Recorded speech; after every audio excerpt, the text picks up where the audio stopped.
ಬಾರ್ಕೂರಿನ ವಿದ್ಯಾಭಿವರ್ಧಿನಿ ಶಿಕ್ಷಣ ಸಂಸ್ಥೆಯಲ್ಲಿ ವಿಜ್ಞಾನ ಮತ್ತು ತಂತ್ರಜ್ಞಾನ ಪ್ರದರ್ಶನ ಅತ್ಯಂತ ಯಶಸ್ವಿಯಾಗಿ ನಡೆಯಿತು. ಅಮೃತ ಮಹೋತ್ಸವ ಆಚರಣಾ ವರ್ಷದಲ್ಲಿರುವ ಬಾರ್ಕೂರು ವಿದ್ಯಾಭಿವರ್ಧಿನಿ ಶಿಕ್ಷಣ ಸಂಸ್ಥೆ ಹಲವಾರು ಶೈಕ್ಷಣಿಕ ಹೊಸ ಮಾರ್ಪಾಡಿನೊಂದಿಗೆ ಶುಕ್ರವಾರ ಶಾಲಾ ವಿದ್ಯಾರ್ಥಿಗಳಿಂದ ವಿಜ್ಞಾನ ಮತ್ತು ತಂತ್ರಜ್ಞಾನದ ಪ್ರದರ್ಶನ ನಡೆಯಿತು. ಬಾರ್ಕೂರು ಶಾಂತರಾಮ್ ಶೆಟ್ಟಿ ಪ್ರದರ್ಶನವನ್ನು ಉದ್ಘಾಟಿಸಿದರು.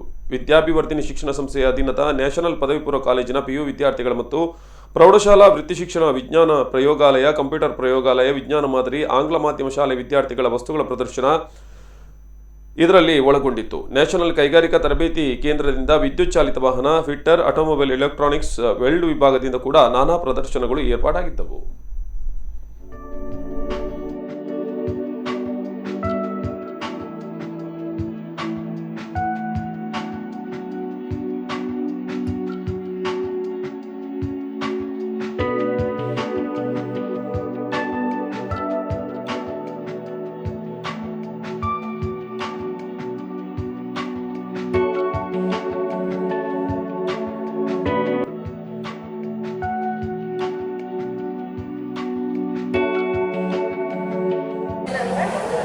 ಹೇಗೆ ನಾವು ಎನಿಮಲ್ಸ್ನ ವೇಸ್ಟೇಜನ್ನು ರಿಯೂಸ್ ಮಾಡ್ತೀವೋ ಲೈಕ್ ದ್ಯಾಟ್